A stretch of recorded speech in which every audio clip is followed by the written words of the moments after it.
Hello welcome back to the channel of VRP vlogs in Kannada. ಇವತ್ತಿನ ವೀಡಿಯೋನ ನಾನು ಬೆಳಗ್ಗೆಯಿಂದನೇ ಮಾಡ್ತಾಯಿದ್ದೀನಿ. ಇದೊಂದು ಡೈಲಿ ವ್ಲಾಗ್ ಆಗಿರುತ್ತೆ.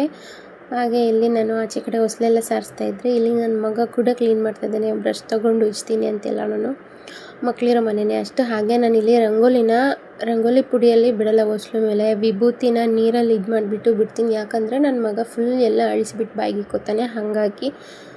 ಹಾಗೆ ನಮ್ಮಮ್ಮ ಮತ್ತು ಅವನು ವಾಕ್ ಹೋಗಿ ಬಂದರು ಒಂದು ರೌಂಡ್. ಬೆಳಗ್ಗೆ ಬರುವಾಗ ಏನೋ ಒಂದು ಹೂವನೋ ಎಲೆನೋ ಏನೋ ಒಂದು ತೊಗೊಂಡು ಬರ್ತಾನೆ ನನ್ನ ಮಗ. ಸೊ ಇವತ್ತು ಕೂಡ ಹಾಗೆ ಬೇಲಿ ಹೂವು ಎಲ್ಲ ತೊಗೊಂಡು ಬಂದಿದ್ದ. ಅದಾದಮೇಲೆ ನಾನಿಲ್ಲಿ ತರಕಾರಿ ಎಲ್ಲ ತೆಗೆದಿಟ್ಕೊಂಡು ಹಾಲು ಕಾಯಿಸೋಣ, ಅವ್ನಿಗೆ ಹಾಲು ಹಾಕ್ಕೊಡೋಣ ಹಾಗೆ ಕುಡಿಯೋಕ್ಕೆ ಅಂತ ಅಂದ್ಬಿಟ್ಟು ನಮಗೆ ಕಾಫಿ ಮಾಡಿಕೊಂಡು ಅವನಿಗೆ ಹಾಲು ಹಾಕ್ಕೊಡ್ತಾಯಿದ್ದೀನಿ. ಜೊತೆಗೆ ತಿಂಡಿ ಪಲಾವ್ ಎಲ್ಲ ಮಾಡೋಣ ಅಂತ ತರಕಾರಿ ಎಲ್ಲ ತೆಗೆದು ಕಟ್ ಮಾಡಿ ಇಟ್ಕೊಂಡು ರೆಡಿ ಮಾಡ್ತಾಯಿದ್ದೀನಿ. ಹಾಗೆ ಇನ್ನೊಂದು ವಿಷಯ ಏನಪ್ಪ ಅಂತಂದರೆ ನನಗೆ ಹೇಳಬೇಕನ್ನಿಸ್ತು, ಹಾಗಾಗಿ ಹೇಳ್ತಾ ಇದ್ದೀನಿ. ನಾನು ಈ PCOD PCOS ಅನ್ನೋದು ಇವಾಗ ಸಾಮಾನ್ಯವಾಗಿ ಎಲ್ರಿಗೂ ಗೊತ್ತಿರೋ ಅಂಥದ್ದೇ. ಎಲ್ಲ ಹೆಣ್ಮಕ್ಳಲ್ಲೂ ಕಾಣಿಸುತ್ತೆ. ತುಂಬ ರೇರ್ ಇಲ್ಲದೆ ಇರೋದು, ಇವರಿಗೆ PCOD ಇಲ್ಲ ಅನ್ನೋದು ತುಂಬ ರೇರ್.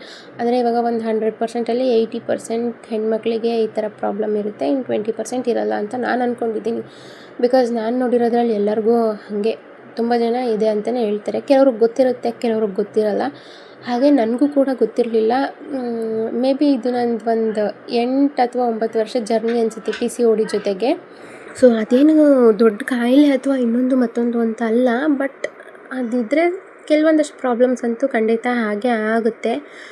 ಸೊ ನನಗೆ ನಾನು ಒಂದು ಕಾಲೇಜ್ಗೆ ಹೋಗೋ ಟೈಮಲ್ಲಿ ನನಗೆ PCOD ಇದೆ ಅಂತ ಗೊತ್ತಾಯ್ತು ಅನಿಸುತ್ತೆ. ಬಟ್ ನಾನು ಅದನ್ನು ಅಷ್ಟೇನು ಕೇರ್ ಮಾಡಿಲ್ಲ. ಅದಾದಮೇಲೆ ನನಗೆ 20 ಇಯರ್ಸ್ ಇರಬೇಕಾದ್ರೆ ಮದುವೆ ಆಯಿತು. ಅದಾಗಿ ಒಂದು 2 ವರ್ಷ ಆದಮೇಲೆ ತುಂಬ ಪ್ರಾಬ್ಲಮ್ ಆಗೋಕ್ಕೆ ಸ್ಟಾರ್ಟ್ ಆಯಿತು. 6 ಮಂತ್ ಆದರೂ ನನ್ನ ಪೀರಿಯಡ್ಸ್ ಎಲ್ಲ ಆಗ್ತಿರಂಗಿರ್ತಿತ್ತು. ಸೊ ಆ ಟೈಮಲ್ಲಿ ನಾನು ಡಾಕ್ಟ್ರಿಗೆ ತೋರ್ಸೋಕ್ಕೆ ಶುರು ಮಾಡಿದ್ದು. ಆವಾಗ PCOD PCOS ಅಂದರೆ ಏನು ಅಂತೆಲ್ಲ ಗೊತ್ತಾಗಿದ್ದು. ಸೊ ಇದೆಲ್ಲ ಆದಮೇಲೆ ತುಂಬಾ ನಡೀತು. ಮಗುನೇ ಆಗಲ್ಲ ಅಂತ ಹೇಳಿದರು ಡಾಕ್ಟರ್ಸ್ಗಳು ಕೂಡ. ಅದಾದಮೇಲೆ ಓಕೆ, ನನಗೀಗ ಒಬ್ಬ ಮಗ ಇದ್ದಾನೆ. ಸೊ ಅದಂತೂ ನನಗೆ ತುಂಬ ಖುಷಿ. ಇದ್ರದ್ದು ಒಂದಷ್ಟು ಜರ್ನಿ ಇದೆ. ಇದ್ರ ಬಗ್ಗೆ ನಿಮಗೇನಾದರೂ ತಿಳ್ಕೊಳ್ಬೇಕು, ಡೀಟೇಲ್ಸ್ ಬೇಕು ಅಂತಂದರೆ ದಯವಿಟ್ಟು ಕಾಮೆಂಟ್ ಮಾಡಿ. ಸೊ ನಾನು ಅದರ ಬಗ್ಗೆ ತಿಳಿಸ್ಕೊಡ್ತೀನಿ. ಆ್ಯಂಡ್ ಇವತ್ತಿನ ವ್ಲಾಗ್ ಜೊತೆಗೆ ನನಗನ್ಸಿದ್ದನ್ನು ಶೇರ್ ಮಾಡಿಕೊಂಡೆ. ಇಷ್ಟ ಆಗಿದ್ರೆ ಲೈಕ್ ಮಾಡಿ, ಶೇರ್ ಮಾಡಿ, ಸಬ್ಸ್ಕ್ರೈಬ್ ಮಾಡಿ, ಹಾಗೆ ಕಮೆಂಟ್ ಮಾಡಿ.